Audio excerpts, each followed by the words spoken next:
Selamat datang di Kampus Pejuang Pendidik, Pendidik Pejuang. Universitas Veteran Bangun Nusantara merupakan institusi pendidikan tinggi yang memiliki motivasi untuk mencetak lulusan yang mandiri, unggul, profesional, berkarakter, dan memiliki nilai-nilai kejuangan.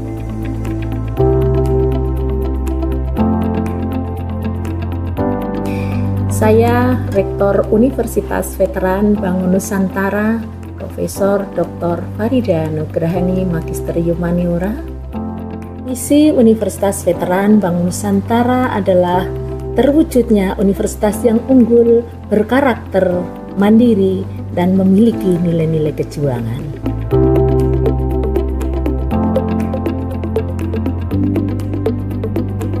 Univet bisa, Univet jaya, Univet unggul luar biasa.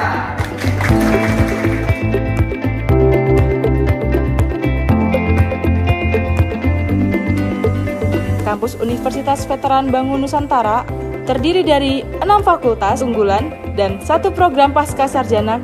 Univet Bantara memiliki peringkat ke-97 antar perguruan tinggi se-Indonesia, dilansir melalui website EduRank.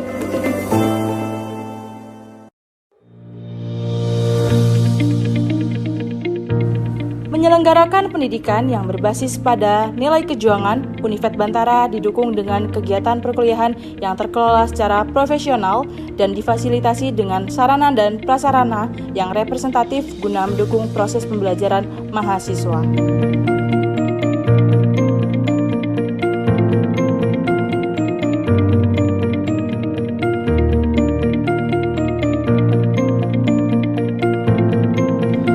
Univet Bantara secara intens melaksanakan penelitian guna menunjang pengembangan iptek dan sosial budaya sekaligus sebagai wadah untuk memberikan kompetensi serta keahlian khusus untuk mahasiswa dalam menyongsong masa depan yang penuh dengan tantangan.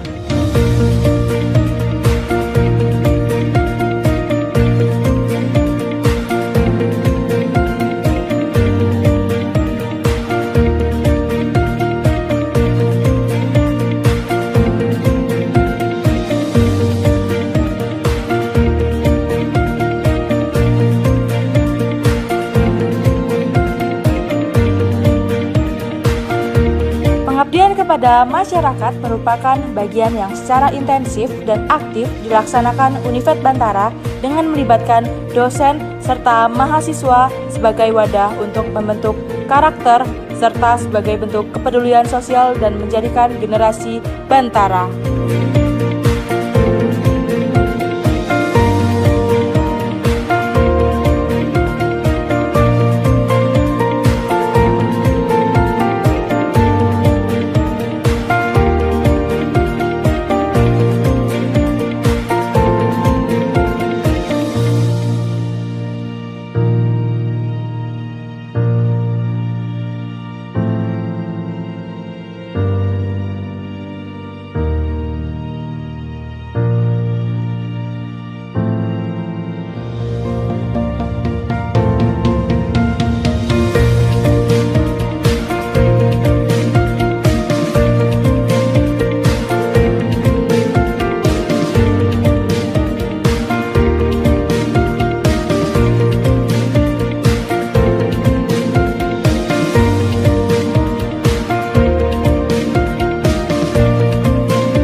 Assalamualaikum warahmatullahi wabarakatuh. Pada kesempatan kali ini saya akan mempresentasikan seminar pendidikan profesi guru yang telah saya susun. Perkenalkan, saya Anissa Zwidawati dari Prodi PGSD PPG gelombang 1 tahun 2024 Universitas Veteran Bangun Nusantara Sukoharjo dengan dosen pengampu Imaderati Rosanawati MPD.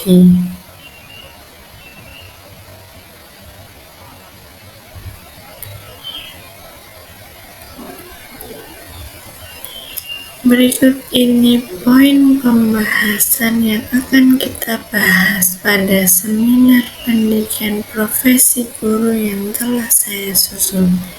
Yang pertama ada identifikasi diri.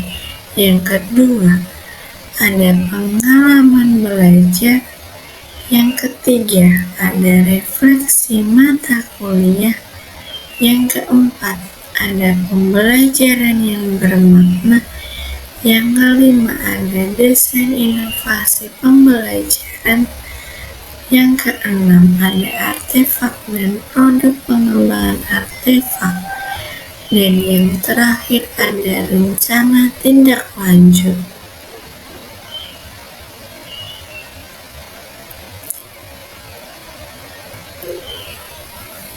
Berikut ini akan kita bahas satu persatu, yaitu yang pertama ada identifikasi diri.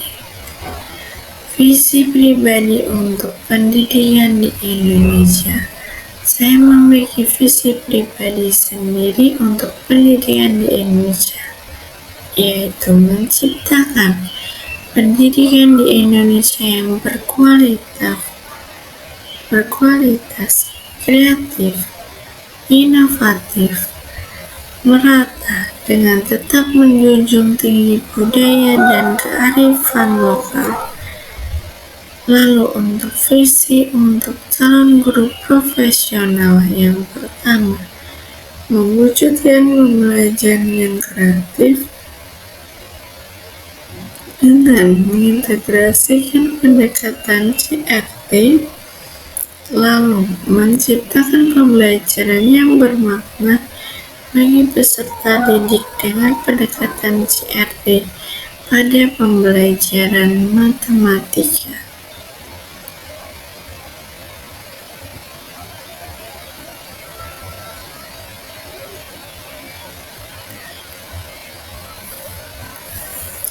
Berikut ini pengalaman belajar yang saya tempuh selama PPG Prajabatan gelombang 1 tahun 2024 selama 2 semester. Dalam semester 1 saya mempelajari 7 mata kuliah, yaitu antara lain yang pertama ada filosofi pendidikan. Yang kedua, ada pemahaman tentang peserta didik dan pembelajarannya. Yang ketiga, ada pembelajaran berdiferensiasi. Yang keempat, ada perspektif sosiokultural dalam pendidikan di Indonesia. Yang kelima, ada prinsip pengajaran asesmen yang efektif. Yang keenam ada praktek belajar pengalaman lapangan 1 atau PPL 1. Dan yang terakhir yang ketujuh ada pencegahan perilaku kekerasan seksual atau PPKS. Dan selama semester 2 saya mempelajari 6 mata kuliah antara lain sebagai berikut. Yang pertama ada pembelajaran sosial emosional. Yang kedua ada prinsip pengajaran dan asesmen yang efektif 2. Dan yang ketiga ada computational thinking. Yang keempat ada praktek pengalaman lapangan atau PPL 2. Yang kelima ada praktek pengalaman. Yang kelima ada proyek kepemimpinan. Dan yang terakhir ada seminar pendidikan.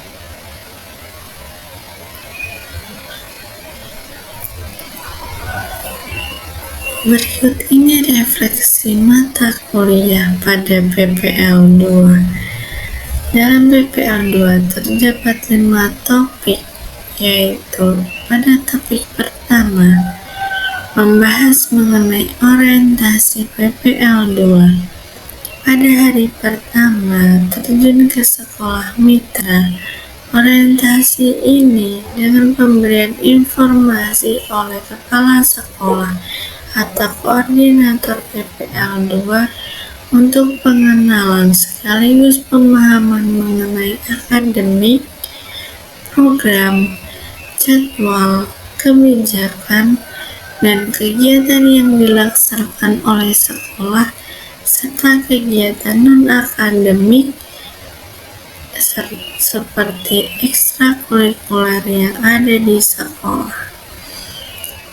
Untuk topik 2 membahas mengenai observasi PPL 2, yaitu melatih keterampilan memahami dan identifikasi lingkungan sekolah.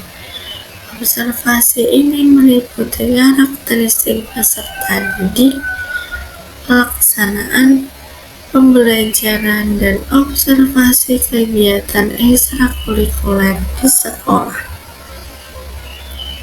Lalu untuk topik yang ketiga yaitu pembelajaran terbimbing, yaitu dengan menerapkan rancangan pembelajaran berdasarkan hasil observasi yang telah dilakukan. Mahasiswa melaksanakan satu siklus pembelajaran terbimbing dan melaksanakan refleksi sehingga dapat digunakan untuk mengembangkan pembelajaran pada praktik pembelajaran mandiri selanjutnya.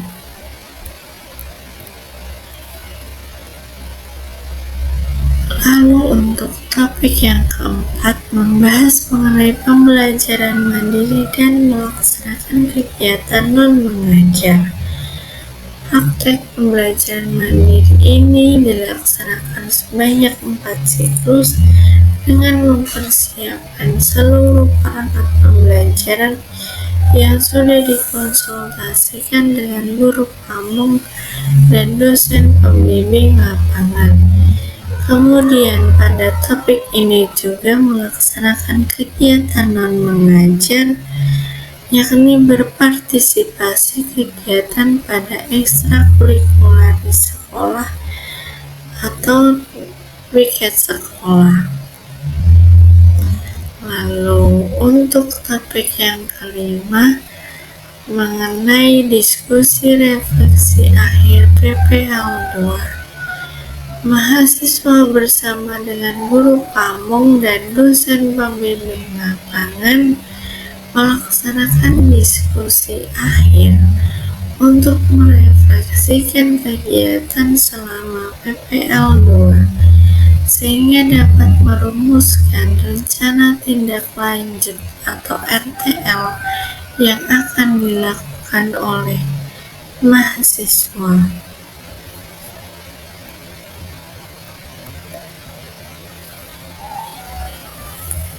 Yang selanjutnya membahas mengenai pembelajaran yang bermakna.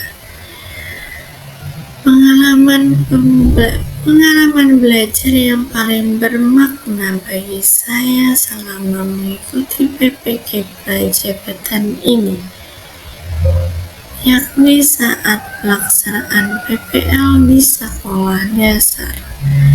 Karena menurut saya pelaksanaan PPL ini penting bagi seorang calon guru yang langsung mengimplementasikan proses mengajar, baik dari menyusun perangkat ajar yang berpusat pada peserta didik dan kelas menjadi efektif untuk mencapai tujuan pembelajaran menggunakan media, model, dan pendekatan yang sesuai,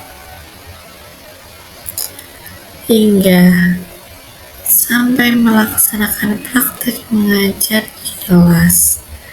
Sehingga sebagai mahasiswa PPG bukan hanya mempelajari teori saja, akan tetapi langsung mengimplementasikannya melalui siklus terbimbing dan siklus mandiri seperti pada PPL 2 ini.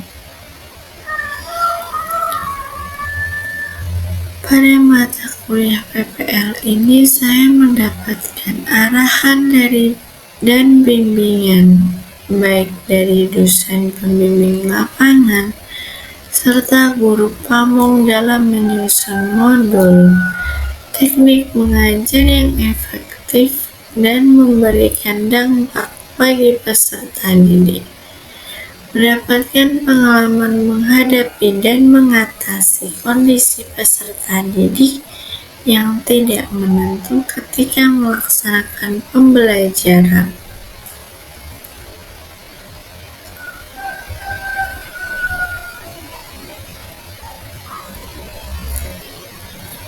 Pada siklus terbimbing dan mandiri di PPL 2 ini, saya telah merancang modul pembelajaran, media, model, dan pendekatan yang saya terapkan. Pengalaman yang bermakna ketika diberikan kesempatan untuk mengajar secara langsung dengan modul ajar yang telah disusun, sehingga bisa mengenali berbagai karakteristik peserta didik dan meningkatkan keterampilan pada diri saya. Pada saat praktek pengalaman lapangan 2 saat siklus mandiri keempat, saya mencoba mengintegrasikan pembelajaran menggunakan pendekatan Culturally Responsive Teaching atau CRT. Setelah saya melaksanakan praktek pembelajaran dengan pendekatan CRT, dengan saya mengaitkan pembelajaran dengan budaya karawitan dan tari yang telah diajarkan di sekolah melalui kegiatan ekstrakurikuler. Hal ini menandakan bahwa pengetahuan peserta didik mengenai budaya yang ada di lingkungan sekolahnya sangat menarik, sehingga memudahkan siswa dalam memahami pembelajaran, khususnya pada mata pelajaran matematika, materi KPK atau kelibatan persekutuan terkecil, dengan mengaitkan budaya karawitan dan tari.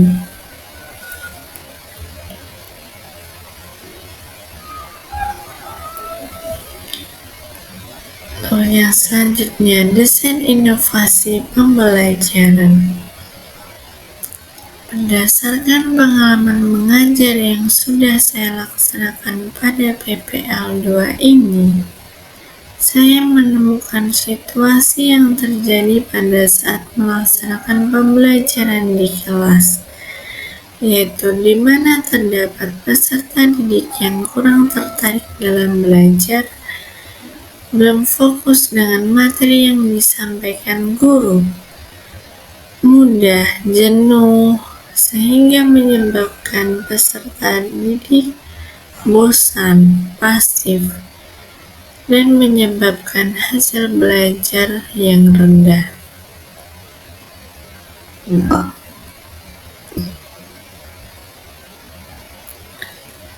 Setelah saya pelajari, banyak guru yang masih menggunakan metode ceramah dan belum sepenuhnya berpusat pada peserta didik. Oleh karena itu, saya berinovasi dengan menggunakan model pembelajaran Problem Based Learning atau PBL yang mengaitkan materi dengan budaya karawitan dan tari di sekolah.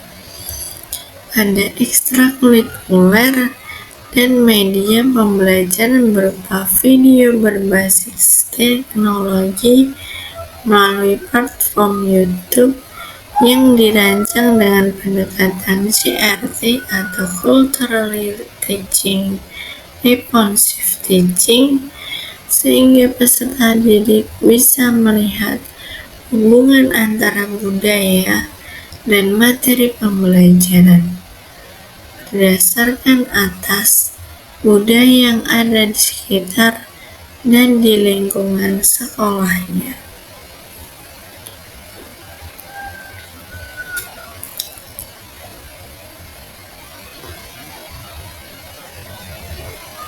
Berikut ini artefak pembelajaran.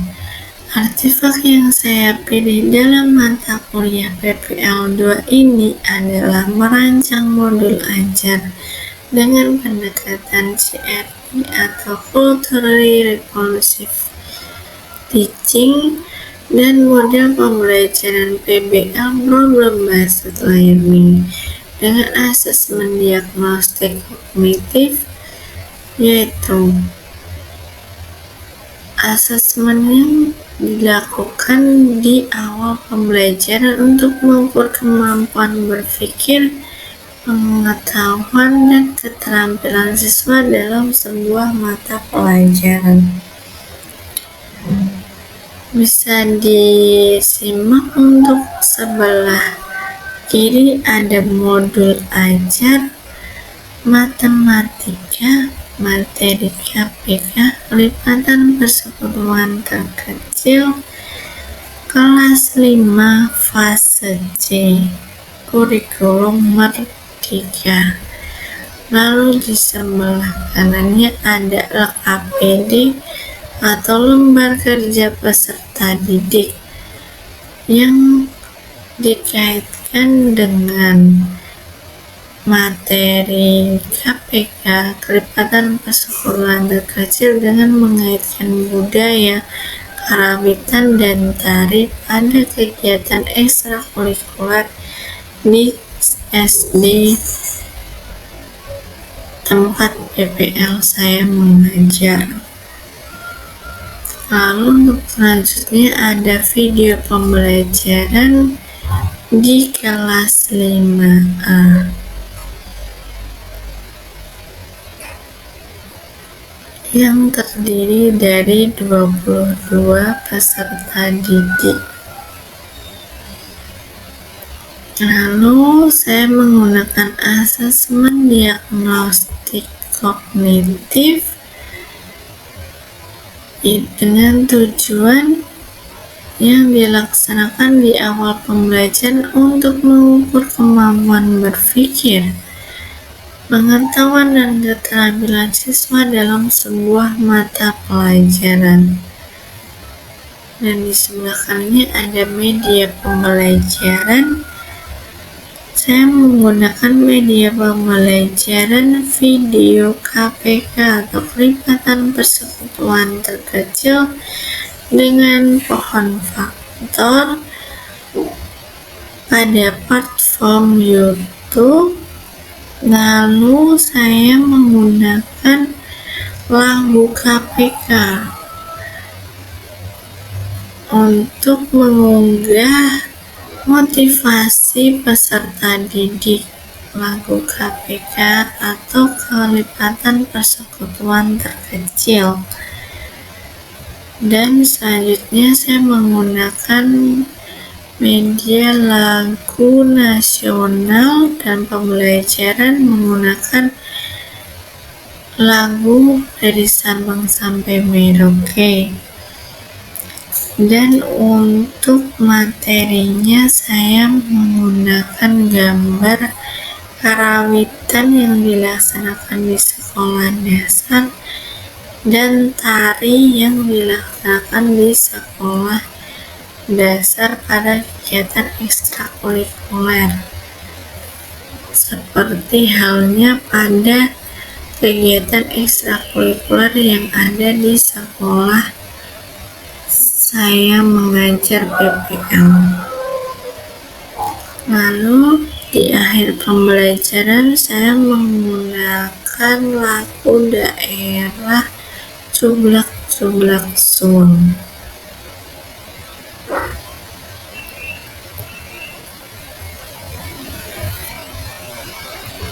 Berikut ini produk pengembangan artefak, yaitu saya menggunakan luaran kumpulan modul CRT yang dihadirkan.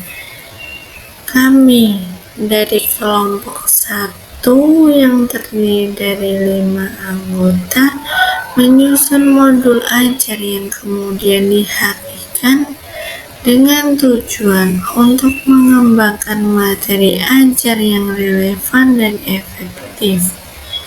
Modul ajar ini dirancang dengan pendekatan CRT atau Cultural Responsive Teaching dari beberapa kelas di kelas tinggi, yaitu di kelas 4 dan 5, dan pada mata pelajaran yang berbeda. Setelah penyusunan modul ajar didaftarkan untuk mendapatkan perlindungan hak atas kekayaan intelektual atau HAKI, memastikan hak cipta pembuatnya terlindungi dari penggunanya tanpa izin.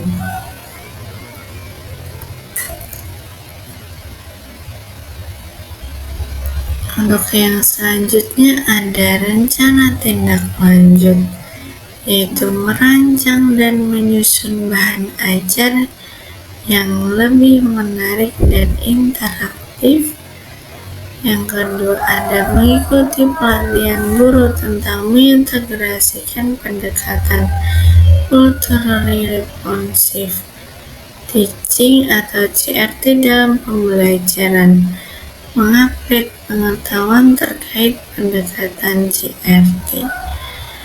Dan selanjutnya memaksimalkan kemampuan diri untuk dapat memanfaatkan perangkat yang ada dengan optimal.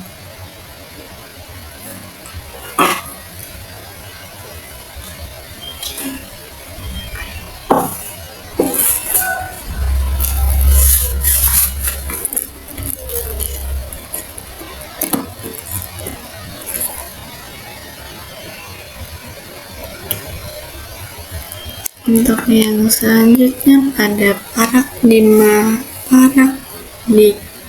baru terhadap makna guru.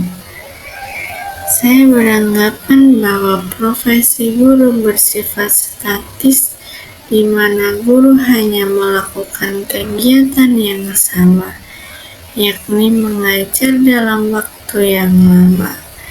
Jika diibaratkan sebuah tanaman, maka guru adalah akar, di mana guru berperan sebagai sumber pengajaran dan pengetahuan utama peserta didik. Tugas utama guru hanyalah melakukan transfer ilmu pengetahuan kepada peserta didik. Juga mendidik peserta didik agar memiliki karakter yang baik. Guru dianggap berhasil ketika terjadi perubahan tingkah laku ke arah lebih baik yang ditunjukkan oleh peserta didik.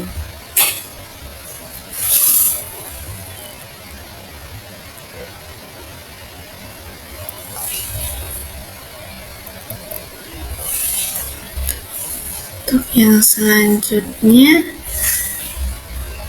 dalam paradigma baru terhadap makna guru ini, sehingga guru harus memahami kebutuhan peserta didik. Setelah saya mempelajari materi PPL 2 ini, guru harus mampu membangun hubungan yang positif dengan peserta didik dan memahami kebutuhan dan potensi yang dimiliki. Karena setiap siswa itu unik, dengan menciptakan pembelajaran yang interaktif, sehingga peserta didik semakin termotivasi untuk belajar.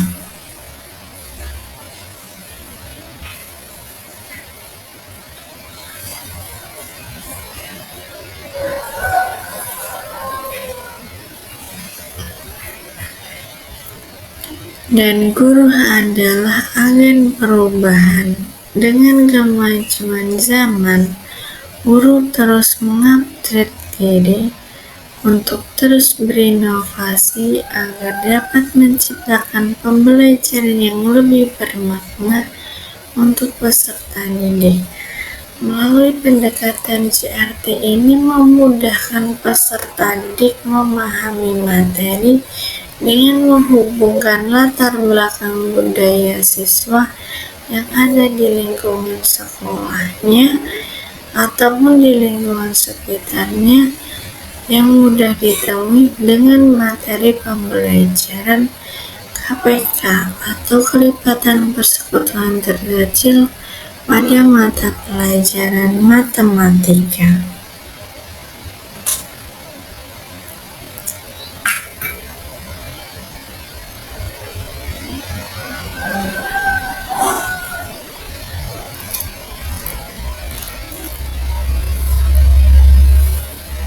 Baik, terima kasih. Sekian presentasi seminar pendidikan profesi guru saya. Ada kurang lebihnya saya mohon maaf atas perhatiannya. Saya ucapkan terima kasih. Wassalamualaikum warahmatullahi wabarakatuh.